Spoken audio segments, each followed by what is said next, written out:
Assalamu alaykum. Kitap o'qish munbiri Avlodlar torbetiga xush keldingiz. Mening ismim Nuriya Rahman. Bugun men Shveysariyaning Vali rayonidagi Verkoren degan tog'liq kentda. Kun o'ltirayotgan mana shu go'zal manzarada sizlarga nihoyatim esil bir asarni o'qib beray deb keldim. Bugun 9-oyning 28-kuni. Bugun 20-asrdagi Uyg'ur madaniyat tarixidagi yuksak cho'qqa marhum Abdushukur Muhammad Eminning dunyoga ko'z ochgan tavallud kuni. Marhum hayot bo'lgan bo'lsa 88 yoshga kirgan bo'ladi. O'qituvchilik to'limi sharafli xizmat. O'qituvchilik o'z navbatida yana mas'uliyatchanligi kuchli, jafoli xizmat. Shundoq bir o'qituvchilarimiz bo'ladi-ki, sabiy qalblarimizga o'chmas izlarni qoldirib ketadi. Bugun qo'limda o'ylanish ichida ilgirlash nomli bu esli kitap. Bu kitobga Mattursun Eli qalamida qalbimdagi haqiqiy ustoz Abdushukur Muhammad Emin tavalludining 80 yillik xotirasiga degan bir maqola kirgizilgan.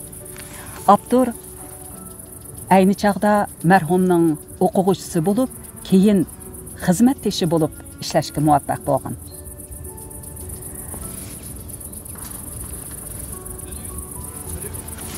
Maqola amsa huzuringizga mush asarni o'qib beray. Qalbimdagi haqiqiy ustoz Abdushukur Muhammad Emin tavalludining 80 yillik xotirasiga Mattursun Eli. Men töhbikar ma'arifchi, yetuk olim, istedodli adib Abdushukur Muhammad Eminning o'quvchisi sifatida uning darsini anglash fursatiga ega bo'lgan.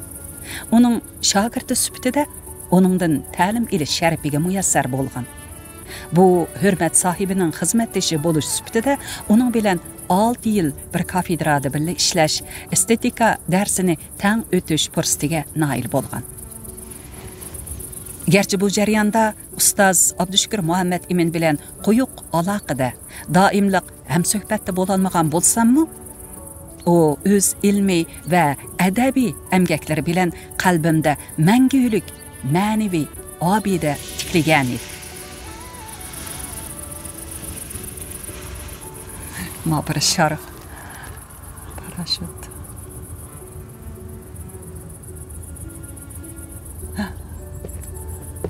Ana uçup gitti.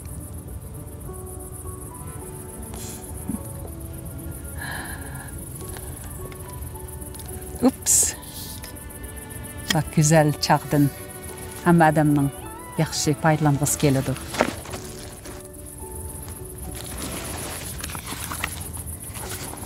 Xo'sh. Boshlashim qilib uchib qoldi, ha?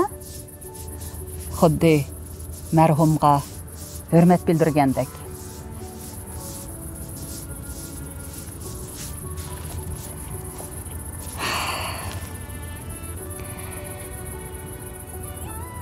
Şuna alim, söyümlük ustazdan ayrılgan 18 yıldan bu yan onun yarqın siması mening qalbimdimi her vaqt nurlanıp geldi.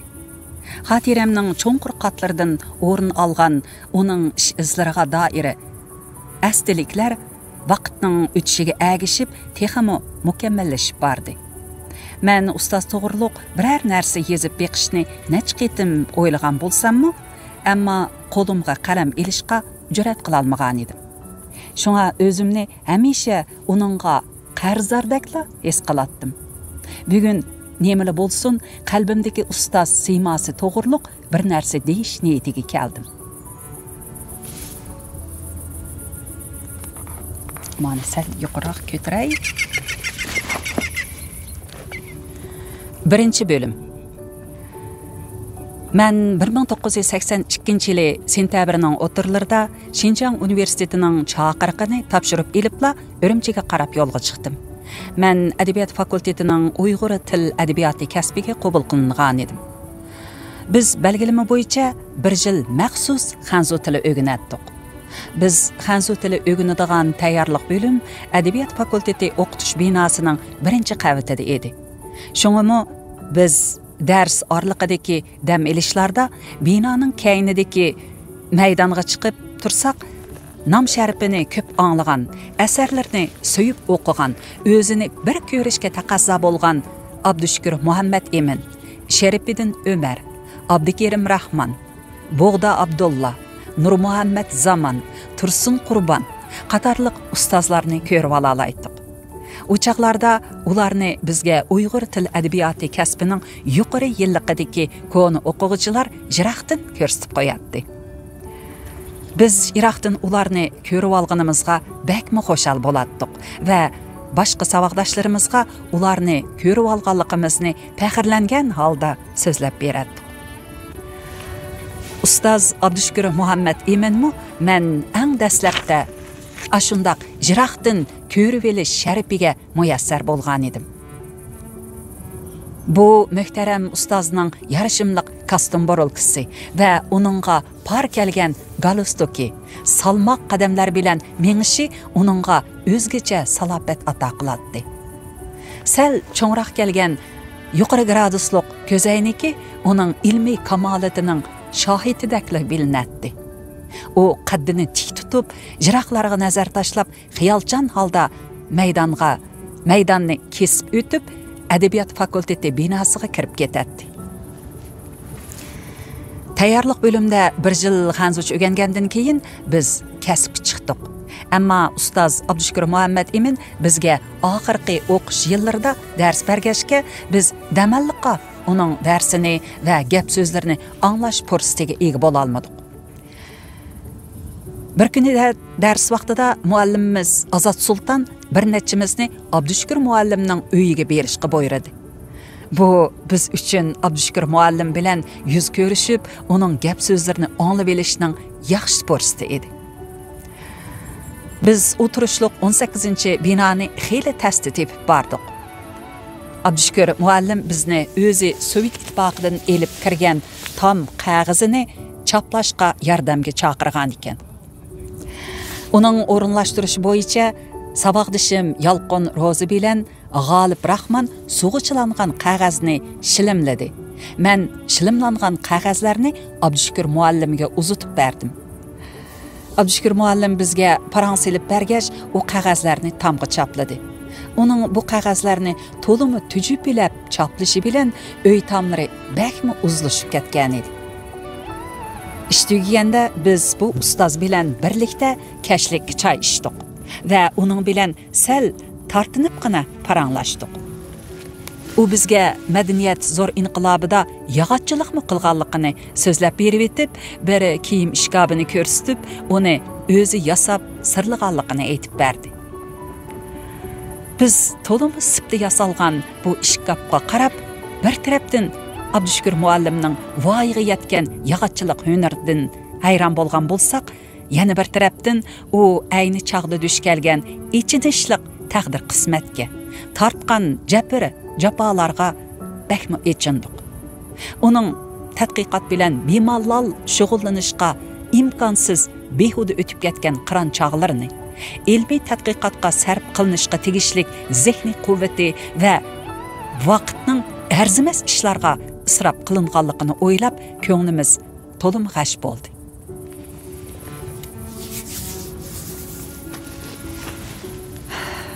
Keyincha universitetimizning klubida o'tkazilgan adabiyot san'at kechiliklarida bu ustozning she'r deklamatsiyalarini, maktab kutubxonasida ichilgan Qutatqubilik, Divanu lug'ati turk haqidagi ilmiy muhokama yig'inlarida uning yuqori saviyadagi ilmiy maqolalarini angladik.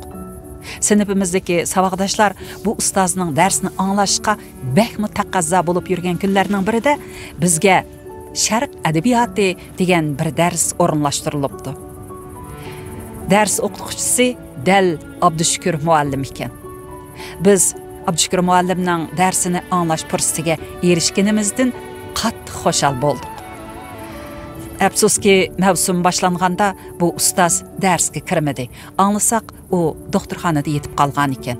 Shunda qilib Sharq adabiyotini, Sharq klassiklari haqida cho'nqur bilimga ega bo'lgan va ular to'g'risida atrofliq tadqiqot ilib borgan bu ustozdan anglash nesip bolmadı.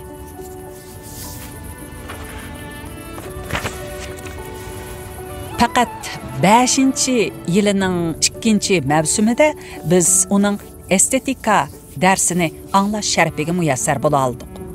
Bu darsni bilim oshirishga kelgan yana bir sinfdagilar bilan cho'ng birlashma sinfda o'qiydik. Wow, yana birsi ushdi. Voilà.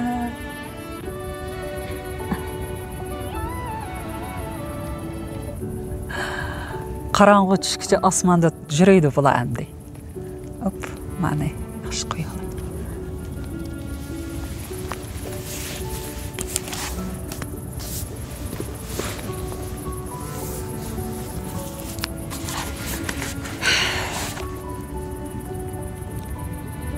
Muhtaram ustoz dars so'zlaganda kitob yoki konspektga qarab qo'ymasdan oldi qo'yib olgan bir varaq qog'ozga qarab shuningga yozib olgan muhim nuqtalarni cho'rdab to'limi erkin va bemalol holda bakmo atrofliq so'zlaydi.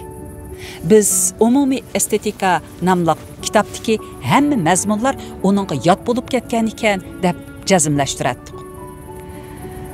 Bu bizning o'qish bitkizish dissertatsiyaning temalarini bekitib bo'lgan chaqlarimiz edi. O chaqlarda biz dissertatsiya temasini o'zimiz bekitdik. Men burunla Abdushukur muallimning umumiy estetika nomli kitobini qiziqish ichida takror o'qib, san'atning estetik mohiyati masalasiga qiziqib qolg'ashqa, mushu masalani dissertatsiya temas qilib tanlagan edim. Bir kuni darsin tushganda Abdushukur muallimga temamni ma'lum qilib, uningdan maslahat so'radim. O mangash bu temini nima uchun tanlaganligimni so'radi. Men o'z qarashlarimni qo'rinibgina so'zlab o'tdim. O mening gaplarimni astoydil anglab bo'lgandan keyin maqolani kichik mavzularga bo'lib yozishimni, fikrlarni arisaldi bo'lmay, dadil o'tirg'a qo'yishimni topiladi. Maqolani kichik mavzularga bo'lib yozganda, birinchidan maqolaning mazmun qatlamlari aniq bo'ladi. Fikir takrorligi va chechilanqonligidan saqlanğılı bo'ladi. Ikkinchidan, o'qirmanlarni oson qiziqtirg'ili bo'ladi. O'qirmanlar o'zgacha qo'yilgan kichik mavzularga qiziqib, maqolaga kirib ketadi, dedi u oxirida ta'kidlab. Shundan keyin men dissertatsiyani tezroq bitkizib, Abdushukur muallimga ko'rsatib, uning fikri bo'yicha tuzitib, mukammallashtirish o'yida dissertatsiyaga tutish qildim. Biroq Abdushukur muallim bir oydak dars o'tgandan keyin bu darsni yana bir muallim o'tishga boshladi. Uning deyishicha, Abdushukur muallim doktorxonada yetib qoldi. Bir kuni atdiganda sinf mudirimiz Azat Sultan muallim meni chaqirib, Abdushukur kamni bugun operatsiya qildi ekan, u karvatdan o'zi tushib chiqqidek bo'lg'icha sen berib uningga qarshi bersang, dedi. Men Abdushukur muallim yotgan Abdunum rayonlik xalq doktorxonasiga bordim. Yotoqqa kirsam, Ra'na Maqsud xonim bor ekan. Abdushukur muallimning burnini operatsiya qildi.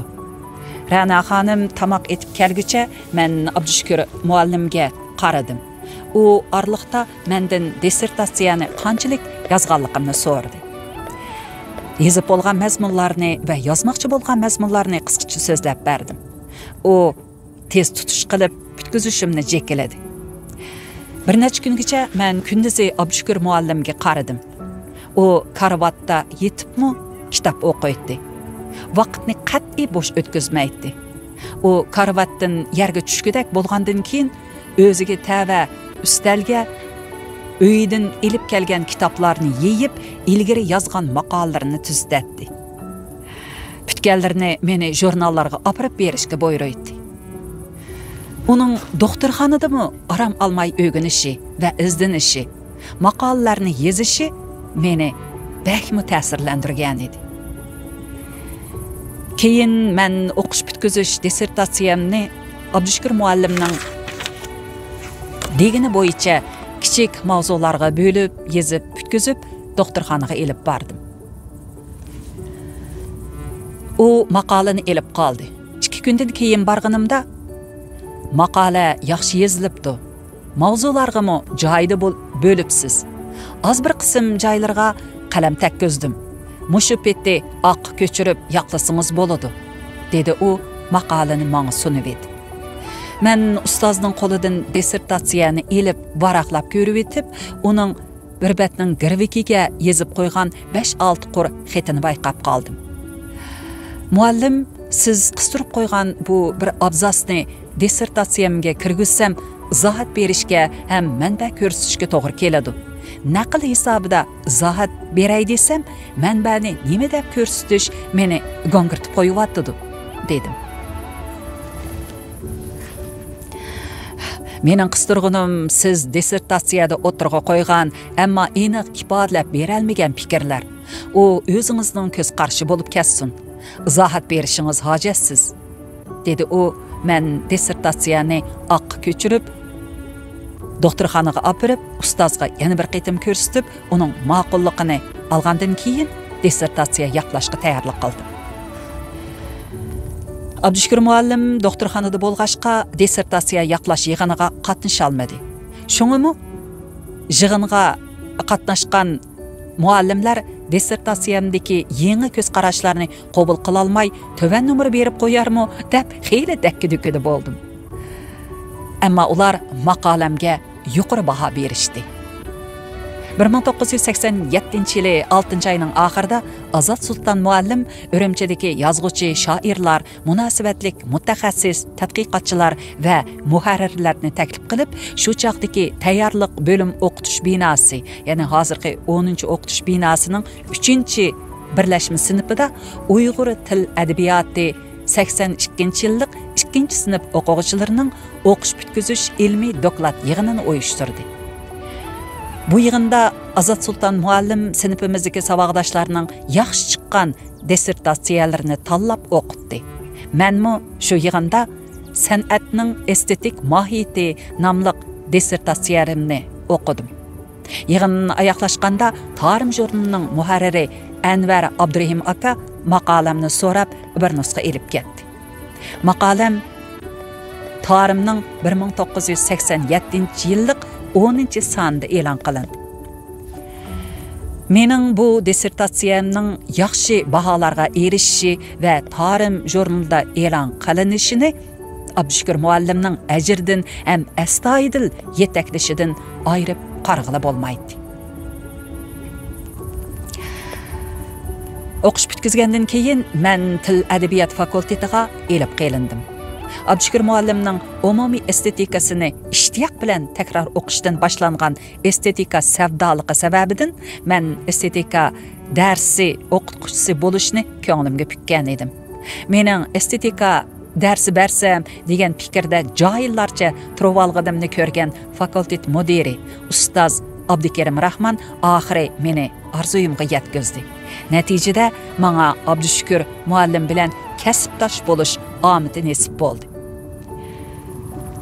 1988-yilning oxirida estetika kafedrasidagi estetika nazariyasi o'qituvchilari bizning fakultetga qaytib keldi. Shuningdan e'tiboran men Abdushukur muallim ko'z yumg'icha uning bilan bir kafedrada ishladim. U chaqlarda o'qituvchilar chorshanba tushdan keyin siyosiy o'rganishga va juma tushdan keyin kasbiy o'rganishga yig'ildik. Abdushukur muallim mushundaq yig'inlardimi kitap ko'rishni qo'ldan bermaydi. Yig'in anglag'ach kitap o'qib, muhim joylarni sizatdi. Hatto yig'inga kelguncha va yig'indan qaytguncha yo'l bo'yi kitap o'qib ham sizib mang'atdi. Azat Sultan muallim 1993-yili til adabiyot fakultetining mudiri bo'lgandan keyin Abdushukur muallimga darsmi o'tmay, siyosiy va kasbiy o'rganishlarga qatnashmay, butun zehni ham vaqtini fan tadqiqotiga sarf qilish fursatini yaratib berdi. Shuningdan e'tiboran Abdushukur muallim xos tadqiqot bilan shug'ullandi. Estetika darsini men o'tdim.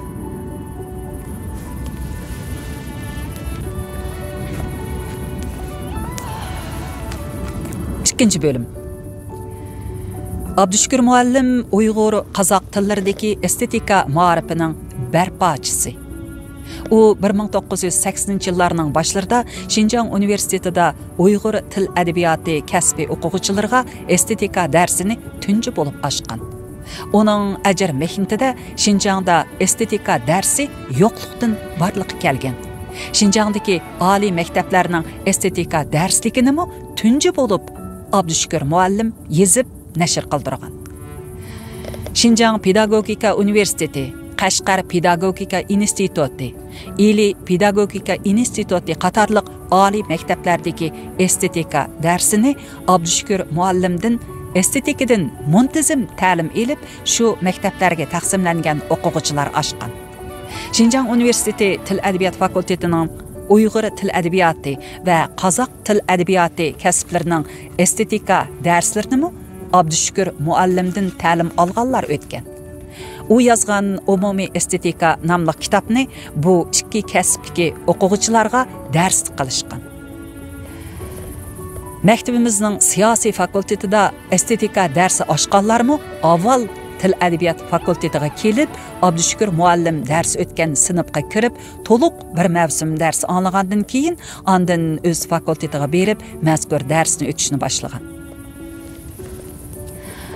Abdushukur muallim yana Şinjan Radio Televiziya Universitetining estetika darsini o'tgan tunji o'qituvchi edi.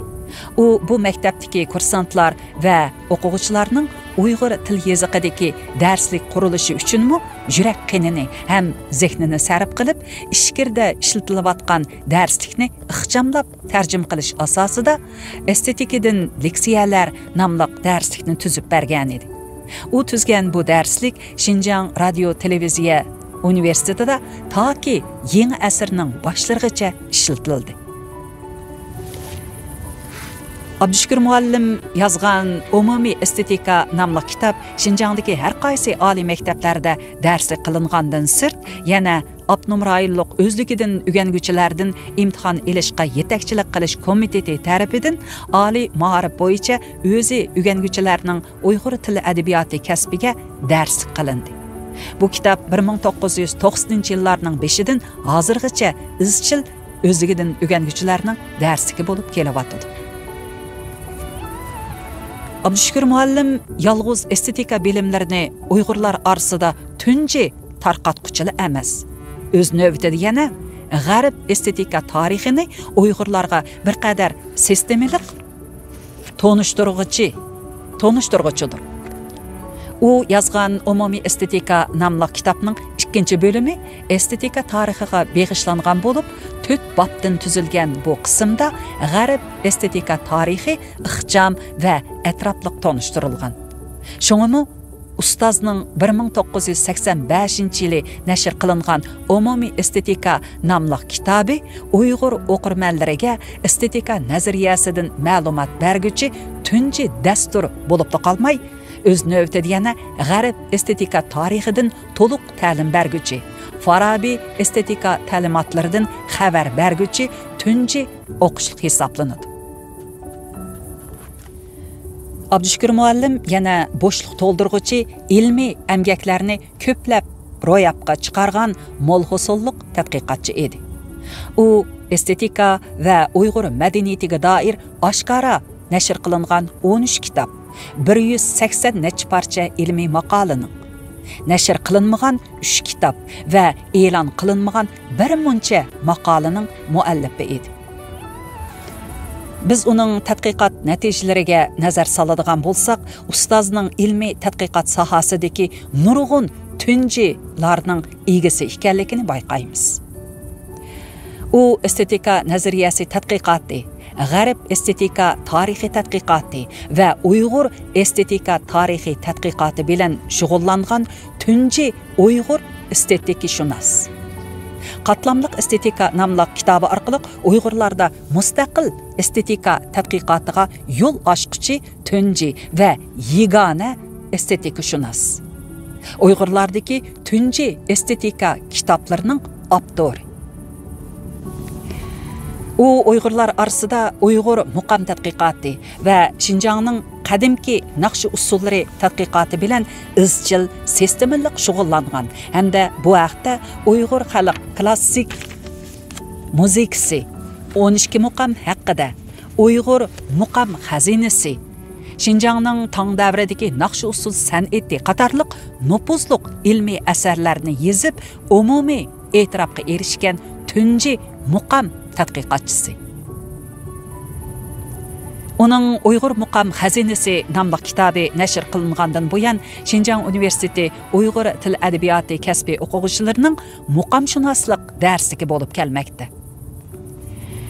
U Uyg'ur falsafa tarixi, Qutatqubilik xazinasi, Farabi va uning falsafa sistemasi, G'arbiy yurt Toshkemir san'ati nomli nupuzliq ilmiy asarlari orqali bu sohadagi sistemalik cho'nqur tadqiqotlarning tunji sohibiga aylangan.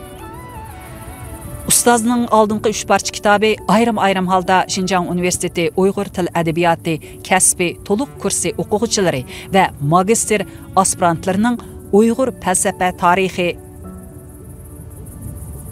Qutatqubilik tadqiqoti, Farabishunoslik qatorliq darslarining darsligi bo'lib kelmoqda. U ehtimol Uyg'urlar orasida davlatlik ijtimoiy fanlar tadqiqot fondining tadqiqot turlariga erishgan tunji Uyg'ur tadqiqotchi bo'lishi mumkin. Bilishimcha, ustozning Uyg'ur muqam xazinasi va Qutatqubilik xazinasi dal ashu davlat darajalik tadqiqot turlarining samarasi edi.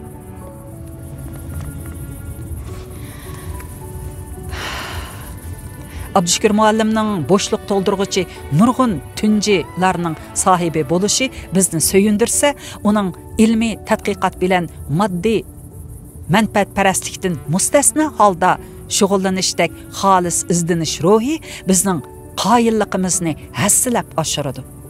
U Şinjan universitetida ilmiy tadqiqotga ancha ko'ngil bo'lmaydigan, e'lon qilingan ilmiy maqolalar va nashr qilingan kitoblarga hech qanday rag'batlantirish puli yoki mukofotlar berilmaydigan, maxsus ilmiy tadqiqot fondimi ta'sis qilinmagan zamonlarda ta'masiz, xolis ilmiy izlanishlar bilan izchil mashg'ul bo'lgan edi. Abdushukur muallim Şinjan universitetidagi tunji turkumdagi professorlarning biri edi. Shunga uning maqola kitoblarini jiq yezib, professorlik unvonini baldur olsam deydigan ta'masi yo'q edi. O'chaqlarda Şinjan universitetimizda kunimizdagiga o'xshash tadqiqotga rag'batlantirish yoki yuqori so'mliq fan tadqiqot natijalari mukofotlarimi yo'q edi. Shunga ustoz maqola kitoblarni ko'p yezib, jiqroq mukofot puliga erishsam deganlarni o'ylamaydi. Ayni yillarda maktabimizda hozir yo'lga qo'yilgan degidek yuqorisi 11,000 so'm. Ya'ni akademiklar uchun din tövini 2,000 so'mgacha bo'lgan oylik ish o'rni to'liqlamasimi yo'q edi. Shunlashqa ustozning yadroliq jurnalda maqolani ko'p e'lon qildirib va kitoblarni jiq nashr qildirib, eyiga 4-5 ming so'mlab ish o'rni to'liqlamasi elish xiyolimi yo'q edi. Biroq u ayni chaqlardila nupuzliq jurnal sanaladigan, keyincha yadroliq jurnal deb bekitilgan nurg'un xanzochi jurnallarda yuqori saviyalik maqolalarni e'lon qilgan edi. Aşu nupuzliq jurnallarning ba'zilari, masalan, adabiyot san'at tadqiqoti, hatto Abdushukur muallimga maqola buyurtib yozdirgan edi.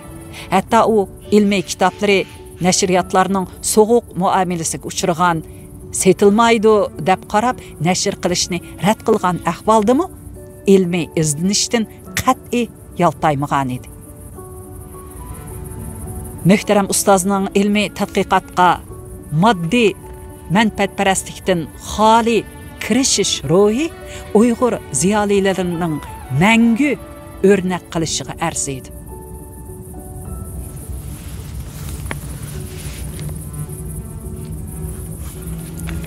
To'rtinchi bo'lim. Abdushukur muallim o'z navbatida yana turli adabiy janrlarda ijodiyat bilan shug'ullanib, nurg'un nodir she'rlarni, nasrlarni, kino ssenariysi va obzorlarni yozgan qobil adib edi.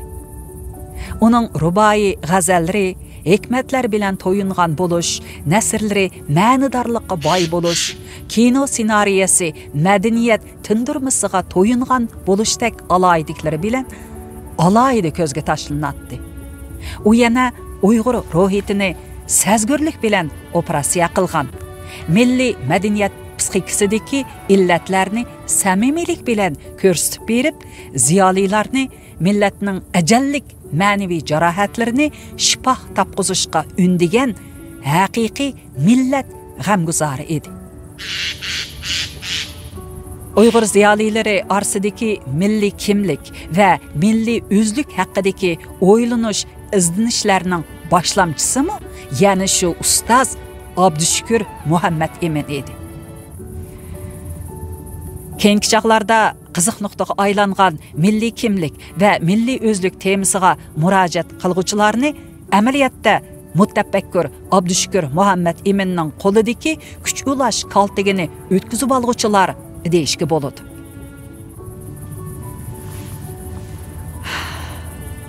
Abdushukur muallim ko'pga qobil, yetuk olim va iste'dodli adib sifatida o'qitish bilan ilmiy tadqiqotni, adabiyot o'qitishi bilan adabiy ijodiyatni organik birlashtirishning namunasini yaratgan to'hpakor muarifchi edi.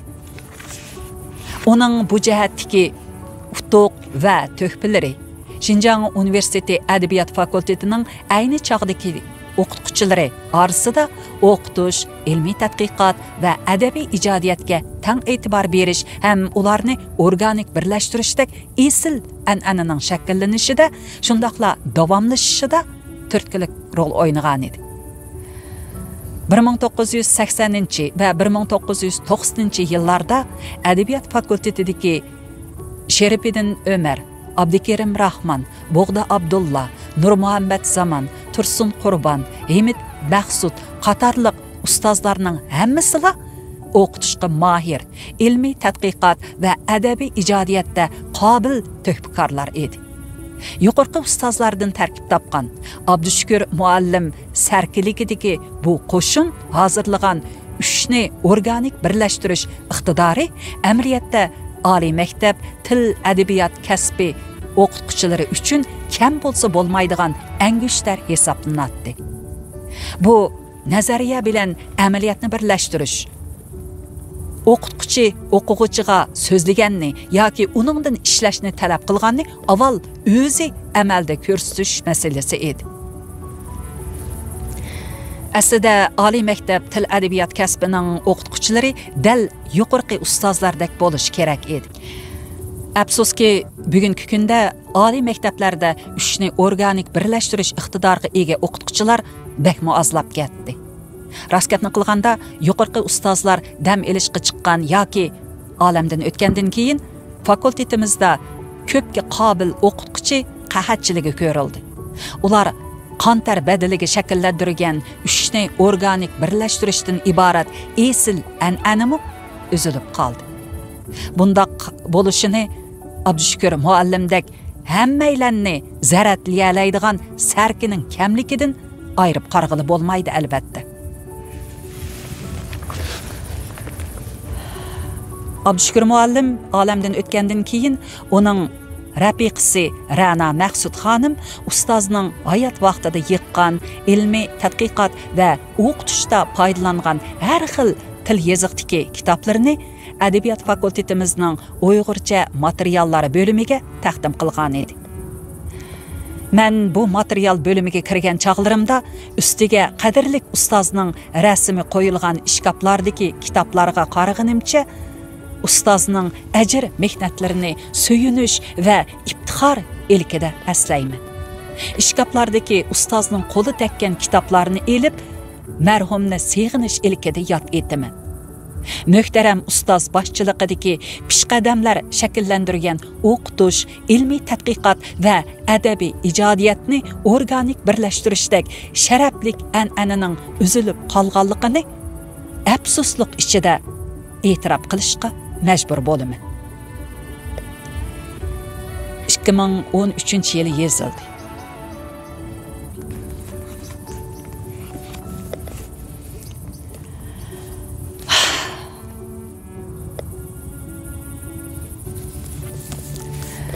Ma'qul amsa, mərhum Abdüşkür Muhammad Emin'nin 88 yıllık təvəllüdü münasibeti bilen huzurunlağa mərhumның o'quvchisi hem xizmatdeshining biri ta'sirlik asarni o'qib berdim. Men bek ta'sirlangan, bu asarni qanchinchi qitim o'qishimni bilmayman. Bir o'quvchining, bir xizmatdeshininki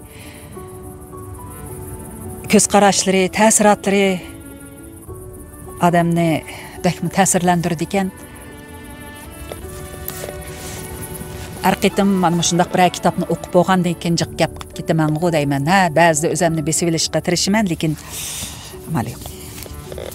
Ma'qul amsa, bugun mushunchalik o'qiyli, kelar qitimliq kitob o'qish programmamizni ko'rishaylik. Odatda quyosh o'ltirgan vaqtida hamma yoqib qizil bo'lib ketadi. Bugun ancha bo'lmay qoldi. Xayr, xo'sh, kelar qitimliq kitob o'qish programmamizda ko'rishaylik.